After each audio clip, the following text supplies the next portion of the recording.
Nako, ito na yung pinakaabangan ng marami. Hindi dahil sa kasal lang, kundi sa magiging kapalaran ni Carla Abellana. Pagpapakasal ng isang anak ito, hinahanap si Rey Abellana. Correct. At ang sabi ni Rey Abellana, no invite. I feel worried for them.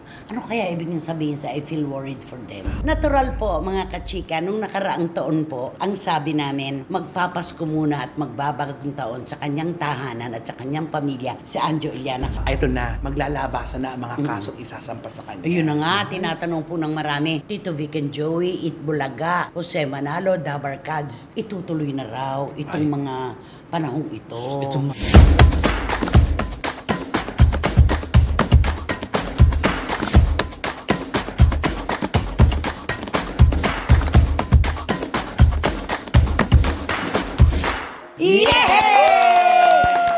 Kumusta na po kayo mga pinakamamahal naming kachika? Ikalawang araw po ngayon ng January 2026. Unang sultada naman po ng ating programa para sa bagong taon. Siyempre, nakasanayan nyo na. Ano pa bang inyong hinihintay? Tulad ng dati, maiinit na chika at kontrobersiya. Di ba naman, Robert Chika? Tama, dahil simula ng taon, kaya dapat positibo at magagarang kwento.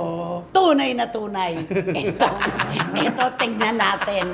Wendell Alvarez, a.k.a. Barikutot. Siyempre, tapos na ang paputok. Pero kami dito magpapaputok pa rin ang mga showbiz intriga at mga balita. Kasama ang aming mga paputok na opinyon. Wow! Yung paputok Yun talaga ang naman yun nagdala. May dala naman palang paputok. Paputok. At syempre po mga kachika, saan pa po ba tayo maghahalakhakan, magkukwentuhan? Dito lang po sa inyong programa, aming programa. At ito po ang Showbiz Now! Happy New Year! Happy 2026. Yes. Ayan. Nako, ito na yung pinakaabangan ng marami. Hindi dahil sa kasal lang, kundi sa magiging kapalaran ni Carla Abellana. Ito Diba? talaga ang happy 2026 niya. Alam mo na kaya nilang itago itong December 27 na to na pag tinatanong siya, ngumingiti lang siya. Sana nga. How I wish. mga nasa ganun. kanila naman talaga din. Totoo yun yun. eh. Nasa mga kanila, artista ang pagiging pribado at pagiging pampubliko ng kanilang mga ganap sa buhay. Totoo. At tulad na lamang po nitong pagpapakasal uli ni Carla Abellana kay Dr. Red Santos. Ito po'y ginanap noong December 27 sa Alfonso, Cavite. Pero walang wedding entourage. Ay, oo nga. Oo. Ang galing din, ano? Oo, simple. Simple, pero- Parang siguro mga 60 people lang yun nandun. Napaka-elegante. Ang ganda-ganda Sobra. niya. Para siyang Virgin Mary. Oo, napakaganda niya. Pero si Carla naman talaga, meron o walang makeup, napakaganda. Wala ka nang kukwestiyonin pa. So, walang wedding entourage. Kaya lang, di ba, inaasahan ng marami, pagpapakasal ng isang anak ito, hinahanap si Rey Abellana. Ay, natatandaan mo pa yung kwentuhan natin. Oo, yun na naman. Di ba, ang tanungan natin, sino kaya ang maghahatid sa kanya sa altar? Oo. Siguro iniwasan na nila yung kaya walang ganon, ano? Oo. Basta nandun na lang si Dr. Reg, tapos hinihintay na lang siya na naglalakad papunta sa altar, ba? Correct. At ang sabi ni Rey Abellana, no invite. I feel worried for them. Ano kaya ibig niyang sabihin sa I feel worried for them? Siguro, ang ibig niya sabihin dahil parang walang basbas mula sa kanya. Di ba yung mga ganun kasi, di ba, ang kinakasal dapat may basbas ng dalawang Ng magulang. ng magulang. Oo. Dahil wala siya, parang nakakaano siya. At saka doon natatakot sa siya. kanyang pagsasabi ng no invite, masakit yon para sa isang magulang. Natural lamang yon, di ba? At ang ganda-ganda naman ang palitan nila talaga ng mga pangako ni Dr. Reg, di ba? Ay, naku, Ang nakakaingala. ganda. Oo, lalo na yung sinabi niya na eto, babasahin ko yung sinabi niya para tayo huwag maligaw. My first and last, a love story over 20 years in the making, sabi niya. Two lives coming in full circle. This is my story, sabi niya. Tsaka ang ganda nung sinabi niya, ang tunay niyang pinagpapasalamat sa Diyos, yung lahat ng mga tanong niya tungkol sa isang painful na karanasan, nasagot lahat. Di ba? Ang ganda-ganda. Oo, kasi nalagay na The ng tuldok. wise. Yes, ang galing. Ang ganda-ganda. Good vibes talaga sa kanya itong 2026 si Carla. At saka, isipin mo, high school sila, sweethearts, di ba? Tapos, ang tagal-tagal na panahon. Sino mag-aakala? Sino mag-aakalang? Ikaw nga, nga. Sige nga, sabihin mo nga. Alam mo, marami talaga nagsasabi na parang gusto nila umattend sa school reunion. Di ba? High school reunion. Reunion? Reunion. High school reunion? Reunion. Okay. Oo, di ba? Ah. Ako kaya pag umattend kaya ako sa high school reunion ko, kaya makikita ko yung ano. Yung ex mo? Yung ex. May first love ka rin ba nung high school ka? Parang wala eh. So wala ka makikita. Wala ka makikita. At yun nga po, high school sweetheart sila. Nagkaroon ng relasyon na iba si Carla at nagpakasal pa nga. Pero hindi po nagtagumpay ang kanilang kasal ni Tom Rodriguez. At si Doc Reg naman, Oo. Eh, siyempre si Doc Rez naman, di ba? Nung graduate siya, tapos nakatapos ng doktor, tapos nagtrabaho ka agad, kaya nakalimutan niya ang pag-ibig. Oo. Oo, kasi 39 na si Doc. 39 ba siya? 39. 39. Maraming nga natatanong sabi, siguro sila talaga siguro tinadhana ang dalawa ni Carla. Kasi kita mo, 39 na si Doc, wala pang girlfriend, wala pang asawa. Talagang si Carla. Sure ka na wala siyang naging girlfriend? Ay siguro siyempre bilang doktor, mayroon naman siguro na naging girlfriend. Mayroon naman siguro na naging Gusto ko girlfriend yun. yun. Oo. Gusto ko yan. Kaya lang, sila yung tinadhana. Nung magtagpong muli, inalala ang nakaraan at eto na, di ba, nauwi na sa kasalan. Sa altar sila nagharap muli. At eto na, mabait pa rin ang kapalaran. Di ba si Carla habang sila ay kinakasal ni Dr. Reg. At siguro dahil late na nang pumasok yung pagtanggap ng award ni Tom Rodriguez sa Metro Manila Film Festival bilang Best Supporting Actor. Di ba napakabait pa rin ang kapalaran, ano? Sabay na binayayaan Oo sila. nga. Eh, ang sabi pa naman ni Tom Rodriguez, di ba? And I'd like to dedicate this award to my loving wife and my son. It's a tie. Oo, at saka parang Diba? ito yung tinadhana na pareho silang umaanin ng kaligayahan Oo, ngayon. oo. Nagtagumpay silang pareho. Ganon talagang magsukli ang kapalaran. Pag para sa'yo, sa'yo talaga. Yes. Kaya tayo, masaya tayo para kina Dr. Red Santos at Carla Abellana. Oo. Maligaya tayo at sana nga natagpuan na ni Carla ang tunay na pagmamahal kay Dr. Red. Oo, yung hinahanap niyang pagmamahal, andito na talaga. Di ba ang tagal-tagal nila bago naging mag-asawa ni Tom Rodriguez, 7 taon. Pagkatapos, after 3 months nung ikasal, naghiwalay. Eh, ito mabilisan to. Oo Whirlwind nga. ito. Correct. Baka ito yung magtagal. Oo, wala sa Ay, sa oo, tagal eh. ba? Wala Oo, talaga sa wala tagal. yan. Wala sa tagal at igsi ng panahon yan. Talagang ano sila, anong tawag doon, yung meant to be talaga Oo, sila. oo, tinadhana. Tinadhana talaga Di ba sila. naman? Oo. Napakasarap din tingnan na si Carla. Ganun lang siya ng ganun, ano. Oo nga. Oo. Parang nawala tuloy yung kaseryosohan. Oo. Siguro nakikita niyo mga kaibigan niya Oo, nalapit sa kanya. kailan ka? Oo, eto na, parang ganun. At ang ring bearer ay, Ay, oo. Bakit ganun dapat? ganun sila eh. Unawain natin, mahal na mahal ni Carla ang kanyang mga fur babies. Kaya ang kanyang ring bearer ay aso. Oo, diba? Kanila yun eh. Oo. Walang basagan ng trip to. Oo, tama, Diba? oo. Kanila yan. Di ba naman? Kung saan sila namin to, masaya. no? Oo. Oo. Kung saan sila maligaya. Ano ang wish mo para sa kasalang Mr. and Mrs. Reg and Carla Santos? Ay di syempre, parang ano, di ba, syempre sila ang tinadhana, napakabilis ng panahon, tapos nung magkita lang sila sa school reunion, tapos ito na, ikinasal na. Talagang sila siguro ang tinadhana ng panahon. At ang wish mo? Ay syempre, ang wish ko magtagal sila. Ako naghihintay na ako ng magiging anak nila. Ay. Siyempre pagkatapos ng relasyon, ng kasalan, baby Baby naman na, ang hintay hinihintay. na. Oo. Napakagwapo o napakagandang bata ng magiging produkto ni Dr. Reg at ni Carla Abellana. Kantahan mo na Good sila. luck! Yes. Ay, di ka kantaan ko sila ng Where do I begin? Shirley Bassey To to. tell the Love story. Oo. Oh, ano ituloy mo? Oh. Oh. Naglakas loob ka? Oh. Where do I begin? Dun, dun, dun, dun. To tell the story of how great a love Of can how be. great a love can be. Oh, yeah. The sweet love story that is older than the sea. The simple truth about the love he brings to me. Where do I start? Oy, teka muna! Where do I start? Ayan. He came into my life and made the living fine. And give a meaning to this empty world of mine. He fills my heart. He fills my heart. Ewan ko, hindi ko. Ako ba sintonado siya? How long does it last? Tama na. Iniiba mo tono eh. Alam mo, Oh. hindi kaya yung isang tao dyan nakikinig sa ganyan, hindi kaya malay mo, no? Sila rin yung ikakasal din sa susunod. Sino ba?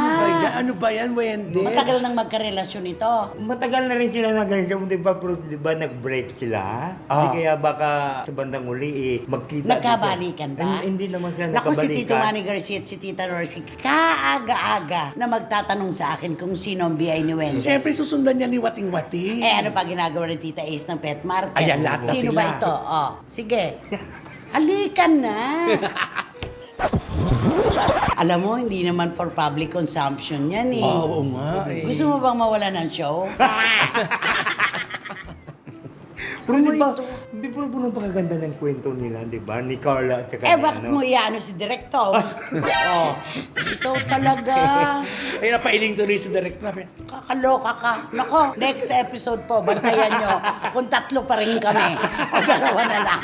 Charot!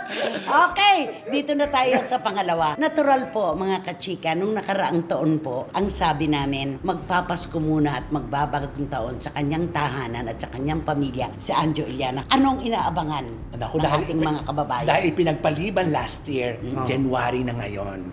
Baka ito na, maglalabasan na ang mga kasong isasampa sa kanya. Ayun na nga, tinatanong po ng marami, Tito Vic and Joey, Itbulaga, Jose Manalo, Dabar Cads, itutuloy na raw itong mga panahong ito. Itong mga susunod na mga araw. Pero napansin ko, hinahanap ko rin tinitingnan ko rin kung nagsasalita pa si Anjo Iliana. Wala na, no? Wala na. Talagang Wala na, tumigil na TikTok, siya. Wala na kahit saan. Wala na rin na. interviews, ano? Wala na. Baka ito na yung simula Sana na. noong pa niya napag-isipan na Oo. itigil na yung pagbira sa kanyang mga dating katrabaho at mga kaibigan. Dapat ay hindi hahantong ito sa korte. Correct. Di ba?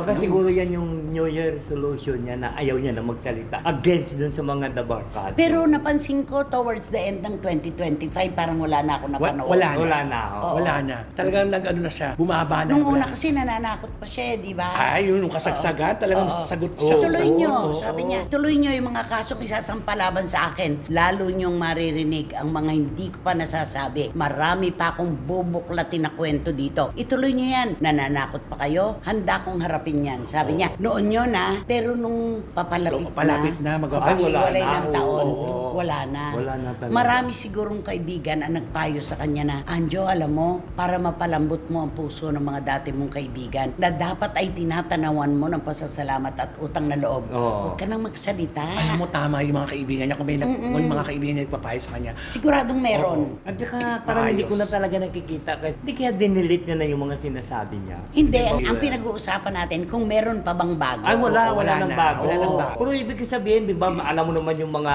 magagaling sa social media, di ba, ibabalik-balik. Ibabalik-balik. Oo, balik-balik Kasi nila hindi yun. niya, Oo. kahit i-delete niya yun, ano niya yun eh. Oo. Naka-save na ano. At saka ano yun nag-grab na yun no? Yes. Kaya, at saka yun yung kanilang parang pinaka-ebidensya. Ay, Di ba? oo. Tingnan natin lalambot daw po kaya ang puso ng Tito Vic and Joey at ng mga Dabar Cads. At ang Itbulaga ba ay pababayaan na lamang yung mga nagawang masasakit sa kanila ni Anjo Iliana. Hindi po namin hawak ang kanilang puso. Hindi nyo rin hawak. Sila ang magdedesisyon kung tuloy pa ba o patatawarin na si Anjo Iliana. Saan ka? Siguro ako, Nay, mas nasa pagpapatawad ako. Kasi, total bagong taon, alam mo, at mababait kasi naman talagang kinalaban niya. Oo. O diba? Ikaw. Sa akin na siguro parang total 2026 na bago na siguro parang pagsabihan na lang nila si Anjo na gano'n na wag na Magkaiba ulitin. tayong tatlo. Ako naman, di ba ang sabi, forgiveness is not mandatory. Ang forgiveness ay ibinibigay ng taong sinaktan. Dapat kasi sa ganito, naisip na ni Anjo, may mapupulot siyang aral dito Dapat hindi niya ito sinigihan. Dapat yung bibig niya, medyo kinontrol niya. Hindi medyo, talagang kinontrol niya. Dahil yung pagpapahalaga sa isang pagkakaibigan, dapat hawak nating lahat yan di ba? Lalo pa, dekada ang kanilang pinagsaluhan. Dito po siguro ang magaganap lang, leksyon na mapupulot kung paano at bakit nagkaganito si Anjo Iliana. Kaya tutuluyan siya ng Tito Vic and Joey, ng Itbulaga, ni Jose Manalo at ng Dabar Cads. Ang pagpapatawad, pwede namang namang patawarin na siya sa kalooban ng kanyang mga kaibigan, napatawad na siya. Ang kailangan niyang panagutan, batas. Ayun. Di ba? Kasi Pero di- siyang sinuway na batas eh. Kasi nandun na yung damage has been done, kaya kailangan, di ba, itutuloy Yung na doon. aral, Oo. yung leksyon, dapat talaga ay meron. Pero sabi nyo ang dalawa, kung mapapatawad siya at hindi na mauuwi pa sa Kasuhan. ganitong limandahan, oo. mas maganda sana. Oo. Total naman, magaganda naman ang kalooban ng mga kalaban ni Anjo Iliana. Yun, Yun. di ba? Oo. Kaya lang, forgiveness is not mandatory, hindi sapilitan. Kusang ibinibigay yan, parang respeto. Hindi ipinipilit, kusang ibibigay. Ayun. Yan. Okay, ano ang iyong kakantahin para kay Anjo? Di ka kantaan ko sa, I'm right here waiting for you. Mali yung tono mo. Right. Mali. Mali yung Richard tunog ko. Marx to, di ba? Iba yung kantang yung Right here waiting. Oo. All my life, somebody Yun ang kanya. Oo. Pero ito'y totoo.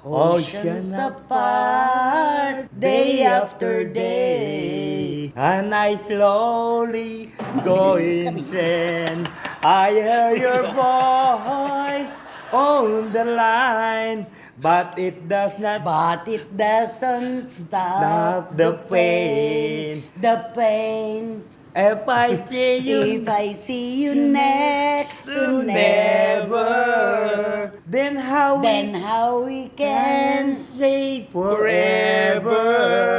Wherever you go, wherever you whatever go, you do, I will be right here waiting. Magkalinawan tayong tatlo at mga kachika.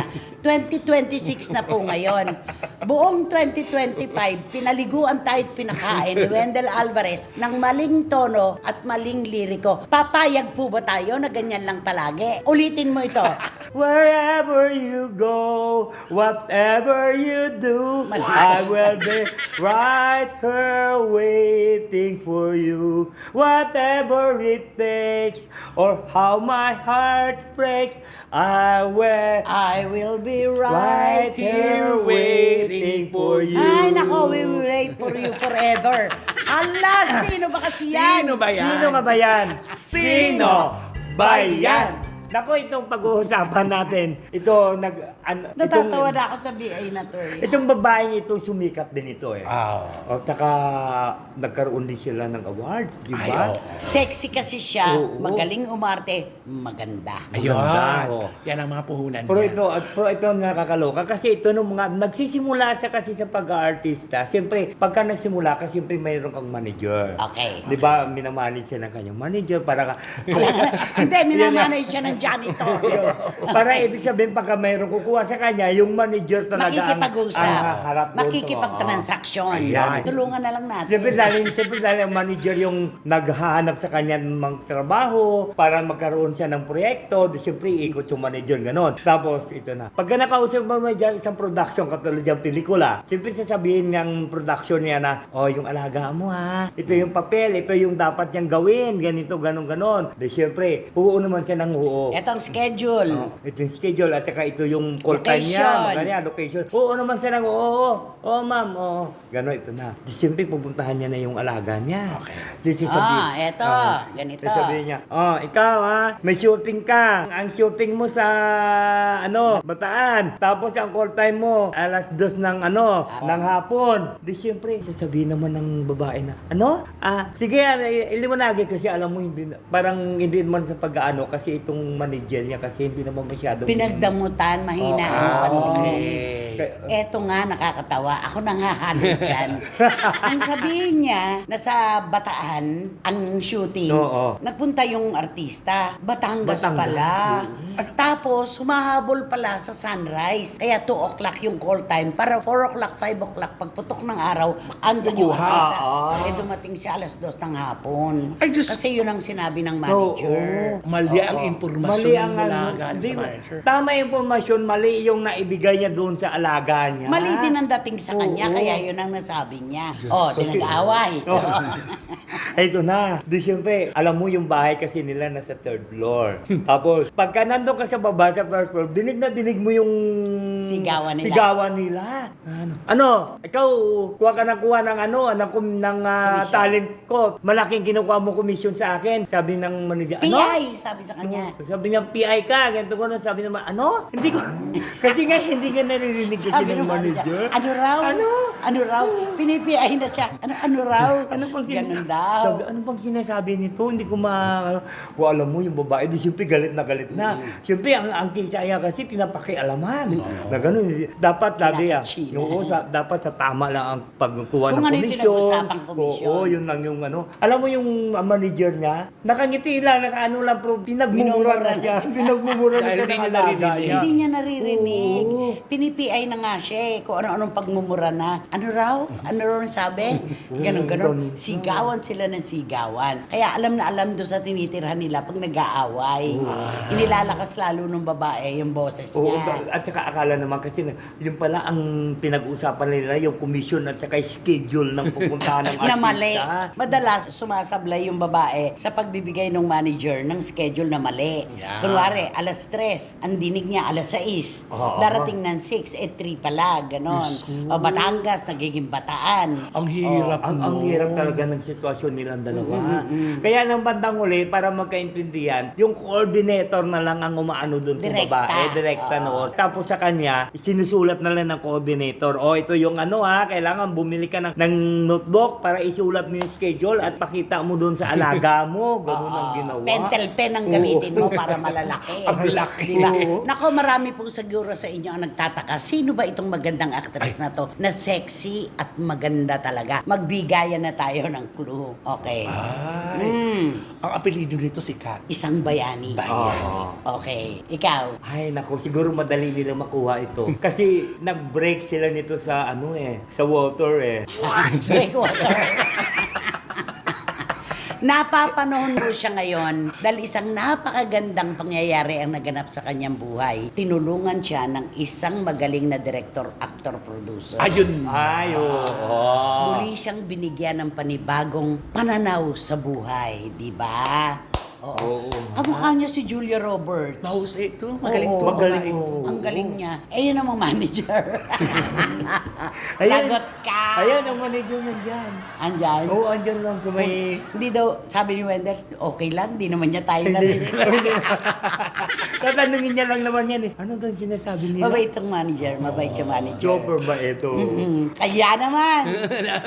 Mag-subscribe na po kayo, mag-like, mag-share. At pakisama na rin po ang Ramel Chica Vlogs ko. Maraming salamat. Sana may bago ka ng vlog. Oo, meron po. Meron po. After Panoorin Mamo. mo. Meron na po. Naghahanap ang mga SNNers. Ay, naku, hayaan niyo po. Gumawa na po ako ng schedule ko para dire-diretso na po ang aking production. Okay. At Siyempre wala kayong dapat gawin kundi i-hit nyo lang yung bell na ito para magkaroon kayo ng notification, makatanggap kayo ng mga bagong upload na videos ng Isinen. At ang lagi ko pinapaalala sa inyo na please, don't skip at supportan nyo aming Showbiz Town Official. Ito yung aming TikTok. ayan, ako, eto na naman po tayo sa punto ng halakhakan. Isang buong taon na naman po ang unang-una na naming pasasalamatan sa inyo. Salamat po sa hindi pang iiwan. Salamat po sa pagbibigay ng tiwala, suporta at pagmamahal, lalo na po ng inyong panahon. Maraming salamat po talaga. At Romel at Wendell, makakasama ka pa kaya namin sa next episode. Happy New Year. Happy New Year. Hanggang sa susunod na sultado po ng inyong programa, aming programa. At ito po ang Showbiz Now. Whatever you do.